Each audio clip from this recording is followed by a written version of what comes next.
Hello everybody, आप सभी का एजुकेशन राइज पर मोस्ट वेलकम। आज हम पढ़ेंगे जो फ्रेजल वर्ब है, हमारी ग्रामर इंग्लिश का है, उसमें आपका एक टॉपिक है फ्रेजल वर्ब। हम सारे टॉपिक कवर करेंगे, लेकिन फ्रेजल वर्ब को बड़े शानदार ढंग से पढ़ने वाले हैं। निश्चित रूप से इसमें से आपके 2 से 3 नंबर का प्रश्न आएगा। आइए एक एक करके शुरू करते हैं। फ्रेजल वर्ब के प्रश्न परीक्षा में किस तरीके के पूछे जाते हैं, किस तरीके से आपको आंसर देना है। अगर आपको प्रश्न आता है तब तो ठीक है, कई बार अगर आपको प्रश्न नहीं आता है तो उसका आंसर कैसे निकालना है वो तरीका भी मैं बताऊंगा। तो पहला प्रश्न देखो आपके सामने लिखा हुआ है, एक प्रश्न को समझिए आप कि द फायर रिक्त स्थान in the main market last night. पूरे प्रश्न को ध्यान से समझना है।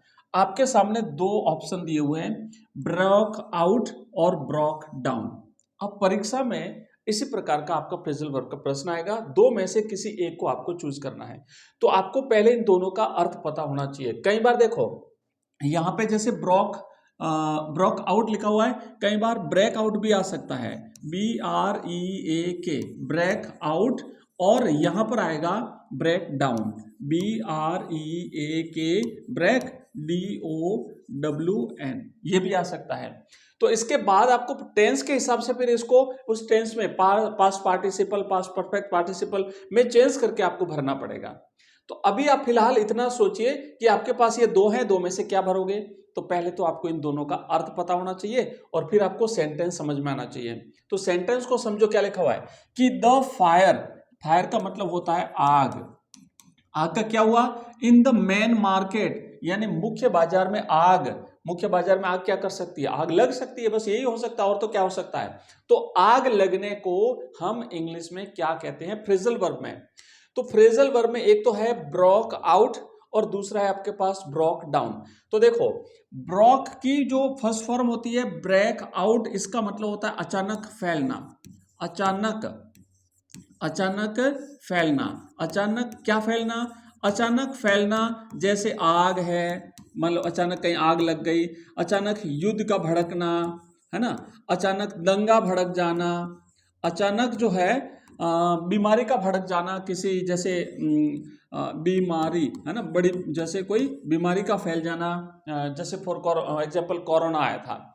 तो ये जो जितने भी है ना, कहीं पर जैसे आग की जगह यहाँ पर युद्ध हो सकता है, यहाँ पर दंगा हो सकता है, यहाँ पर बीमारी हो सकती है, तो उन सब की जगह आएगा ब्रेक आउट, और ब्रेक आउट का पास्ट टेंस जो है वो है ब्रोक आउट। तो ब्रोक आउट हमारा यहाँ पे आएगा। अब कई बच्चे कहेंगे कि सर हम ब्रेक को फिर ब्रोक में कैसे कैसे पता चलेगा कि हमें इसे ब्रोक में बदलना है कि ब्रेक में लिखना है कि क्या करना है। तो उसके लिए मैं बता दूं कि उस सेंटेंस के अंदर आपको कोई ना कोई ऐसा टाइम एडवर्बियल होगा, ऐसा हिंट मिलेगा जिससे पता चलेगा कि आपको उसकी कौन सी फॉर्म भरनी, first form, second form, third form. For example अगर हम यहाँ की बात करें तो देखो लिखा हुआ है ये सेंटेंस में लास्ट नाइट लिखा हुआ है। तो लास्ट नाइट पास्ट टेंस हो गया, तो पास्ट पार्टी एक एडवर्बियल है, time adverbial, past time adverbial. तो इससे हमें पता चलेगा कि घटना भूतकाल की है, और जो भूतकाल की घटना होती है वो हमारा पास्ट टेंस होता है, और पास्ट पार्टिसिपल में हम भरते हैं वर्ब की सेकंड फॉर्म। तो सबसे पहले सब्जेक्ट हो गया, उसके बाद वर्ब की सेकंड फॉर्म होगी ब्रोक आउट। ठीक है, तो ब्रोक आउट का मतलब होता है फैलना। अच्छा, दूसरी जो है ना फ्रेजल वर्ब ब्रोक डाउन, तो इसकी मूल फॉर्म होती है ब्रेक डाउन। तो ब्रेक डाउन का मतलब क्या है, कई बच्चे ये भी कहेंगे सर ब्रेक डाउन का भी साथ में याद करा दो ताकि एक साथ 2 याद हो जाए। तो बिल्कुल सही है।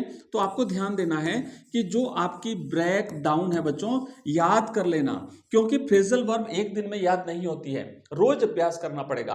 क्लास को हमेशा पूरी देखा करो, बेस्ट तरीके से मैं एक्सप्लेन करूंगा, आपका कोई भी सवाल गलत नहीं जाएगा। और मेरी कोशिश रहेगी कि जो परीक्षा में आने वाले जो मोस्ट इंपोर्टेंट जो फ्रेजल वर्ब है ना वही बताऊंगा। वैसे आपके एग्जाम में 7 फ्रेजल वर्ब है, और 7 में से भी ज्यादा मोस्ट इंपोर्टेंट कौन सी है वो हम देखने वाले हैं।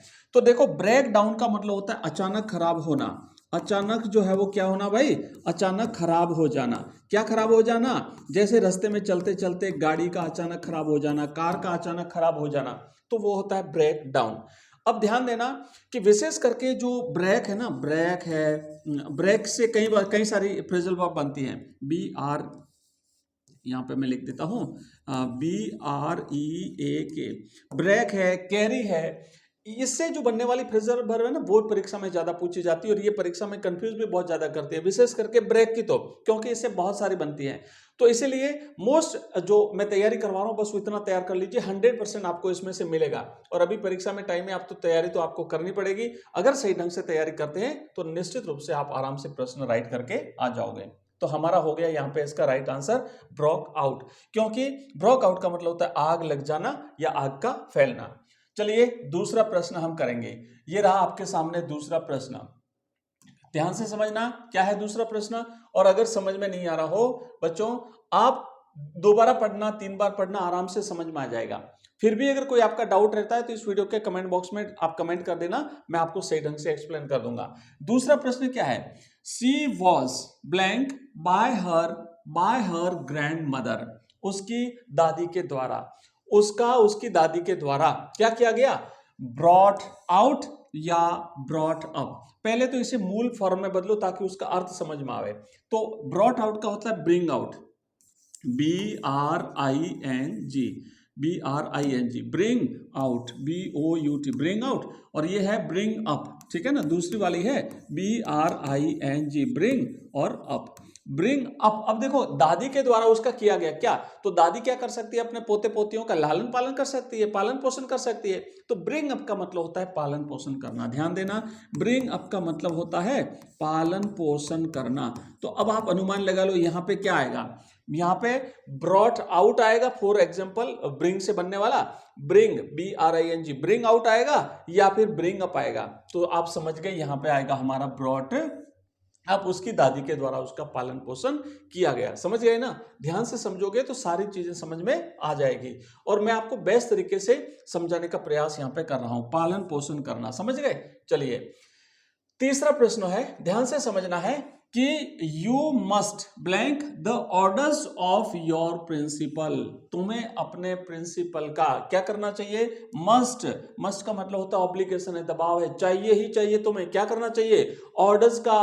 किसके ऑर्डर्स का, तुम्हारे प्रिंसिपल का। तो प्रिंसिपल के ऑर्डर्स का हमेशा क्या करना चाहिए, कर्मचारियों को पालन करना चाहिए। तो पालन करना, आज्ञा का पालन करना। तो आज्ञा का पालन करने के लिए क्या आएगा, कैरी आउट आएगा या कैरी ऑन आएगा। तो देखो ध्यान देना, कैरी आउट का मतलब होता है आज्ञा का पालन करना, अर्थ पता होना चाहिए, आप समझिए, आज्ञा का पालन करना। जितना आप लोग जो है याद करोगे उतना आप लोग सही कर पाओगे। तो आज्ञा का पालन करना, समझ में आया। और कैरी ऑन का मतलब होता है, कैरी ऑन का मतलब होता है बच्चों जारी रखना, किसी काम को क्या करना, जारी रखना।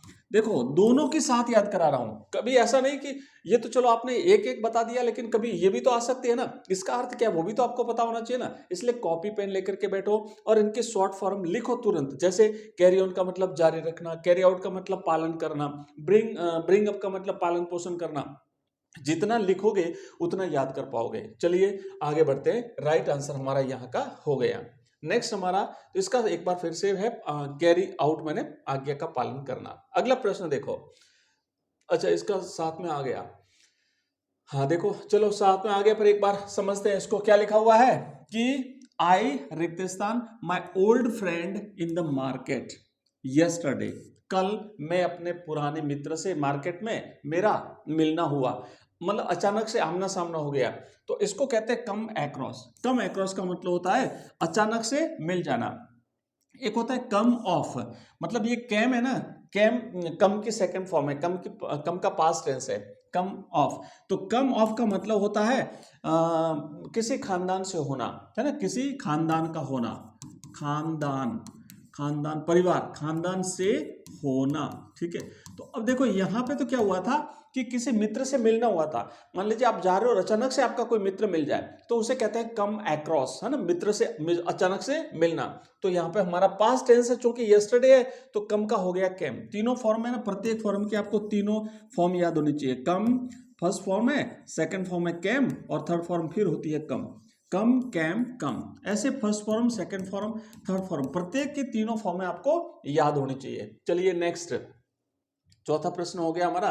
अगला प्रश्न देखो, पांचवा प्रश्न देखो, अचानक से मिलना हो गया। पांचवा प्रश्न देखो, हाँ नेक्स्ट हमारा देखो पांचवा प्रश्न है कि ही कैनॉट रिक्तिस्तान विथ हिज रूड नेबर्स। अब किसी का पड़ोसी अगर खराब हो तो भाई उसके साथ रोज जो है वो अपन घुल मिल के तो नहीं रह सकते। तो यही बात हो गई है कि वो नहीं रह सकता, he cannot with his rude neighbours, वो अपने पड़ोसियों के साथ घुल मिल करके नहीं रह सकता। तो हमारे पास दो, एक तो है गेट अलोंग और एक है गेट अप। अब अगर दोनों का अर्थ पता है या दोनों में से एक का अर्थ भी पता है आपको, तब भी आपका काम हो जाएगा। तो इसीलिए मैं कह रहा हूं कि साथ साथ याद करते रहिए। अब देखो, गेटअप का मतलब क्या होता है? उठना। गेटअप का मतलब होता है उठना, यानी सो करके उठना या फिर खड़ा होना। गेटअप का मतलब क्या होता है? खड़ा होना भी होता है। तो अब देखो, यहां पे खड़ा होने का तो अर्थ है नहीं कि हम पड़ोसियों के साथ खड़े नहीं हो सकते, नहीं, मतलब खड़ा होना, पड़ोसियों के साथ रह नहीं सकते, घुल मिल करके रह नहीं सकते। तो गेट अलोंग का मतलब होता है घुल मिल करके रहना। गेट अलोंग का मतलब होता है घुल मिल करके रहना। ठीक है, तो अब आप बता दो क्या आएगा, गेट अप आएगा या गेट अलोंग आएगा? तो राइट आंसर हमारा हो गया बच्चों गेट अलोंग। आपको भरना है गेट अलोंग।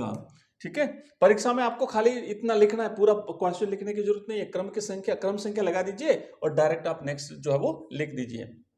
देखो, ये हमने एक एग्जाम्पल के तौर पर आपको 5 सेंटेंस करके बताया। अभी हमारे पास बहुत सारे सेंटेंस हमने रेडी करके रखे हैं कंप्लीट ग्रामर के, और जो ग्रामर के जितने भी सारे टॉपिक है हमारे, वो सारे टॉपिक हमने तैयार करके रखे हैं। आप मुझे बताइए ये क्लास आपको कैसी लगी है।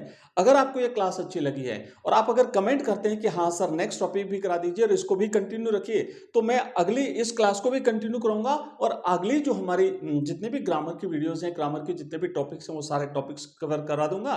और हमारे लाइव क्लास में भी हम इसके ऑब्जेक्टिव टाइप के जो क्वेश्चन है वो भी कर लेंगे, बड़े प्रश्न भी कर लेंगे। इसके जो कंपोजिशन वाला सेक्शन है, लेटर राइटिंग, एप्लीकेशन राइटिंग, इसके अलावा हमारा जो report writing, paragraph, notice, advertisement, argument, सब कुछ हम कंप्लीट कर लेंगे। ठीक है, तो आज के लिए इतना ही, मिलते हैं अगली क्लास में, तब तक के लिए जय हिंद, जय भारत।